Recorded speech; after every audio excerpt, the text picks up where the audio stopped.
हुकूमत और तहरीक इंसाफ का मुज़ाकरात जारी रखने पर इत्तफाक। ओपोजिशन और हुकूमत के दरमियान मुज़ाकरात का पहला दौर। मुज़ाकराती कमेटी का आइंदा इजलास 2 जनवरी को होगा। आइंदा इजलास में तहरीक इंसाफ अपना चार्टर ऑफ डिमांड देगी। दोनों कमेटियों ने मुज़ाकरात को मुस्बत अमल करार दिया। ओपोजिशन के तहरीरी मुतालिबात पर बातचीत को आगे बढ़ाया जाएगा। हमने अपना मौक़िफ़ भरपूर तरीके से सामने रखा। हमने बानी पीटीआई समेत तमाम कैदियों की रिहाई का मुतालिबा किया। जुडिशल कमीशन की तश्कील के हवाले से भी बात की। हुकूमत ने बानी पीटीआई से मुलाकात का मुतालिबा मान लिया। रहनुमा पीटीआई असद कैसर की media talk. Opposition leader Umar Ayub ने कहा, मुल्क में तब तक इस्तेहकाम नहीं आएगा जब तक आइन और कानून की बालादस्ती नहीं होगी। साबिक सदर आरिफ अलवी बोले, सियासत ही मुल्क को बचाएगी।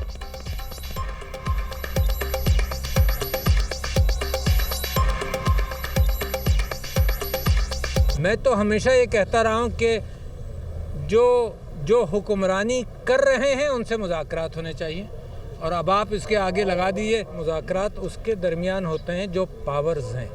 पावर इमरान खान है, 90% आवाम की पावर इमरान खान है, और जो हुकूमत के अंदर जो समझते हैं कि जिनके पास फैसला करने की गुंजाइश है उनके साथ मुज़ाकरात होने चाहिए। 2 तारीख को हमारी जो मीटिंग है वो 2 जनवरी को इंशाल्लाह मीटिंग होगी, और इसके बाद ये मुसलसल मीटिंग होगी। जो हमारे वर्कर्स हैं जो इस वक्त जेलों में है उसके ऊपर भी हमने बात की।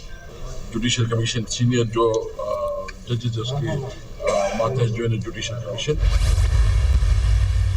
यकीनन हम बड़ी हद तक बाइख्तियार हैं और हम समझते हैं कि जो एतमाद हम पे किया गया है उस एतमाद पे हम भी पूरा उतरेंगे, और ज़ाहिर है कि हमारा अपनी क़यादत से रब्ता भी रहता है। जो यहाँ पेशरफ्त होगी वो उनके इल्म में आएगी। हमें अपनी हदूद का भी पता है कि हम किस हद तक जा सकते हैं, किस हद तक नहीं जा सकते। हमने इस तरह की कोई चीज़ उनके सामने नहीं रखी कि जी आप जो कुछ मान जाएंगे माजी के तजुर्बात के हवाले से खान साहब मानेंगे या नहीं मानेंगे, इस तरह की कोई बात हमारी तरफ से नहीं आई। असद कैसर ने ज़ुबानी मुतालिबात में क़ब्ल वक्त इंतखाबात का मुतालिबा नहीं किया। हुकूमत की मुज़ाकराती कमेटी बाइख्तियार है, एतमाद पर पूरा उतरेंगे। कमेटी का क़यादत से भी राब्ता है और अपनी हदूद का भी पता है। मुज़ाकरात में जो तय होगा वो वीटो नहीं होगा। पीटीआई अरकान की गैर हाजिरी से ताज्जुब हुआ। सेनेटर इरफान सदीकी की प्रोग्राम दुनिया महर बुखारी के साथ में गुफ्तगू। हमारे अरकान मसरूफियात की वजह से हाजिर ना हो सके।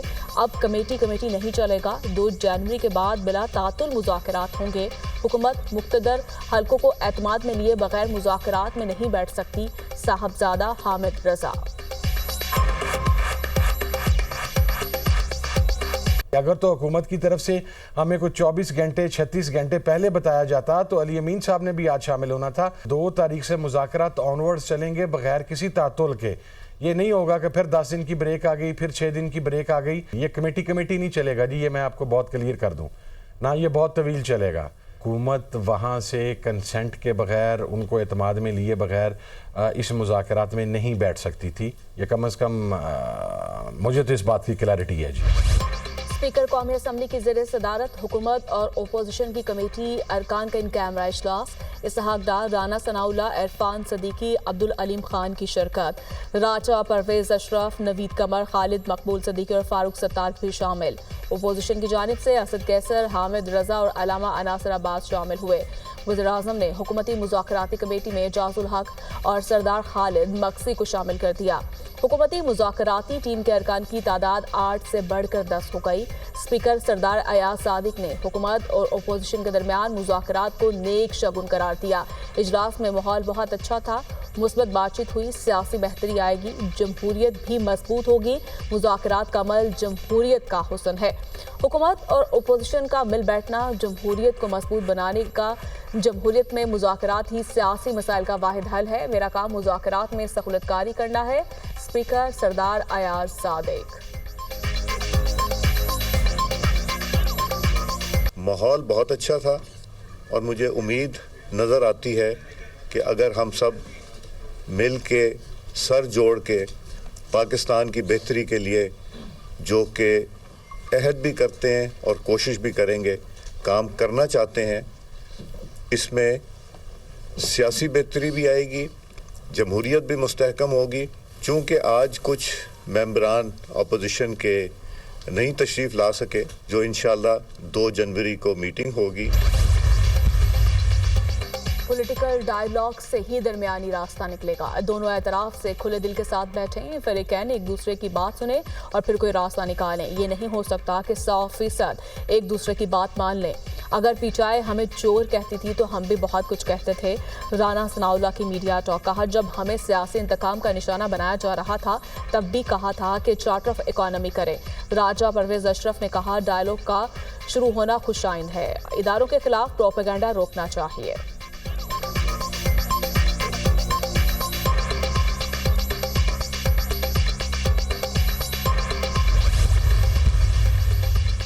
सदर मुमलिकत और वजीर आजम का मुल्क की तरक्की के लिए मिलकर आगे बढ़ने के आज़म का यादा। ऐवान सदर में 2 बड़ों में अहम बैठक। सदर मुमलिकत से वज़ीर आज़म शहबाज शरीफ की मुलाकात। मुल्की मजमूई सियासी, मुआशी और सिक्योरिटी सूरत हाल पर गुफ्तगू। मुल्की क़यादत में पार्लियामेंट में कानून साजी के अमूर पर भी बातचीत। दोनों रहनुमाओं का कानूनी अमूर पर तमाम सियासी स्टेक होल्डर्स की मुशावरत से आगे बढ़ने का फैसला। सदर जरदारी को शहबाज शरीफ को मुल्क की तरक्की और इस्तेहकाम के लिए ताउन की यकीन दहानी। मुलाकात में इसहाक डार, मोहसिन नकवी, फैसल करीम कुंडी, राजा परवेज अशरफ, नवीद कमर भी शामिल हुए।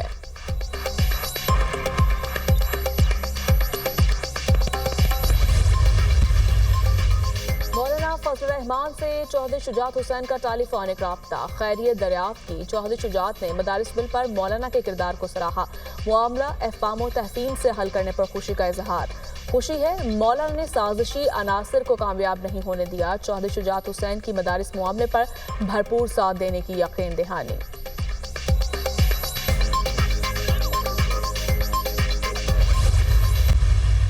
गाली देना, बदतमीजी करना, गिरबान पकड़ लेना, बड़े छोटे का लिहाज ना करना, ये हमारे एथिक्स नहीं है। इस तरह की मुझे स्लैंडर कैंपेन्स का सामना करना पड़ा, कैरेक्टर असैसिनेशंस का सामना करना पड़ा, सिर्फ और सिर्फ जो सियासी मुखालफत है उसकी बुनियाद पर। मैं तो आहिस्ता आहिस्ता इतनी सख्त हो गई हूँ, इम्यून हो गई हूँ कि मैं उन लोगों का शुक्रिया अदा करना चाहती हूँ जिन्होंने मुझे उस आग की भट्टी में से गुजारा कि अब मेरे पे कोई चीज़ असर नहीं करती। मुझे गाली दे दो, मुझ पे असर नहीं करता। मेरे सामने खड़े होकर नारा लगा दो, मुझ पे असर नहीं करता। सियासी मुखालफत की बुनियाद पर मुझे किरदार कुशी का सामना करना पड़ा। इतनी मजबूत हो गई हूँ, नारा लगाओ, गाली दो, मुझे फ़र्क नहीं पड़ता। जिन लोगों ने मुझे आग की भट्टी से गुजारा उनकी शुक्रगुजार हूँ। गाली देना, बदतमीजी करना, गिरबान पकड़ना हमारी तहजीब नहीं। मुल्क की बागडोर नौजवानों के हाथ में है। मरियम नवाज का तकरीब से खिताब। कहा, 30,000 स्कॉलरशिप इस साल दे रहे हैं। 60% स्कॉलरशिप तालिबात को दिए गए। आइंदा साल 50,000 स्कॉलरशिप देने का प्लान है। मुल्क का मुस्तकबिल महफूज हाथों में है। मुखालिफिन कहते हैं अवाम का पैसा है, अवाम में जा रहा है। ये पैसा पहली हुकूमतों के पास भी तो था, बच्चों को क्यों नहीं मिला?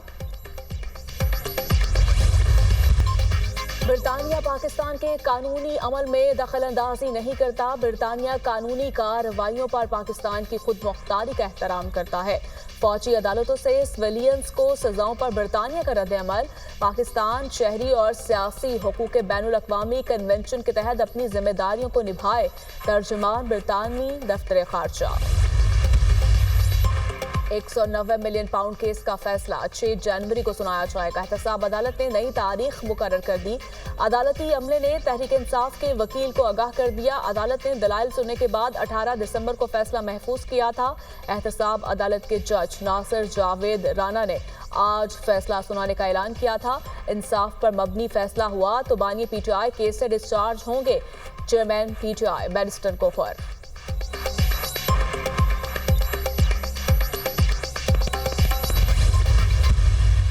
अलकादर ट्रस्ट केस का जो फैसला है उस फैसले को मुअख्खर कर दिया गया है। हम सिर्फ ये पूछना चाहते हैं कि फैसला क्यों मुअख्खर किया गया है, और मुझे समझ नहीं आ रही कि ये फैसला जो है वो कहाँ लिखा जा रहा है कि वो जो है इतनी मुश्किल पेश आ रही है कि जब फैसला सुनाया जाना था तो उसको मुअख्खर कर दिया गया है। अलकादर ट्रस्ट केस का फैसला क्यों मुअख्खर किया गया? फैसला कहाँ लिखा जा रहा है जो इतनी मुश्किल पेश आ रही है? बानी पीटर उनकी अहलिया बेगुनाह है कि इसका फैसला जल्द किया जाए। अलकादर ट्रस्ट केस सियासी इंतकाम की बदतरीन मिसाल है।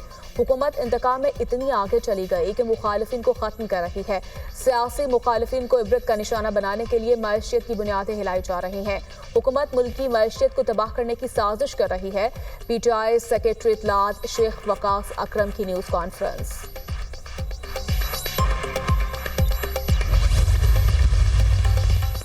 9 मई वाकयात के मास्टरमाइंड को भी सजा मिलनी चाहिए। PTI वाले अडियाला में बैठे मास्टरमाइंड को बचाना चाहते हैं। सजाएं होती रहेंगी, कोई NRO नहीं मिलेगा। सजा और जजा के निजाम के बगैर कोई रियासत नहीं चल सकती। मुल्क से गद्दारी और बगावत किसी सूरत बर्दाश्त नहीं होगी। 9 मई के मुल्जिमान को कानून के मुताबिक सजा सुनाई गई।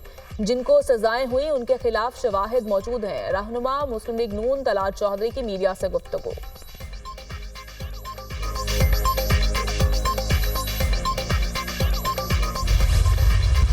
इलेक्शन कमीशन ने अरकान पार्लियामेंट से माली गोशवारों की तफसीलात तलब कर ली। अरकान पार्लियामेंट 31 दिसंबर तक गोशवारों की तफसीलात जमा करवाएं। अरकान पार्लियामेंट अहले खाना और ज़ेर कफालत अफराद के गोशवारे जमा करवाने के भी पाबंद है।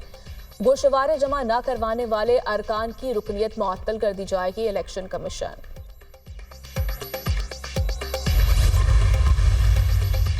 कराची नॉर्थ नाजमाबाद में शॉपिंग मॉल की बेसमेंट में अचानक आग लग गई। फायर ब्रिगेड का अमला आग पर काबू पाने की कोशिशों में मसरूफ। रेस्क्यू ऑपरेशन के दौरान एक शख्स की धुएं के बायस हालत गैर हो गई। इमारत के रिहायशी फ्लैट से शहरियों को बाहिफाजत निकाल लिया गया।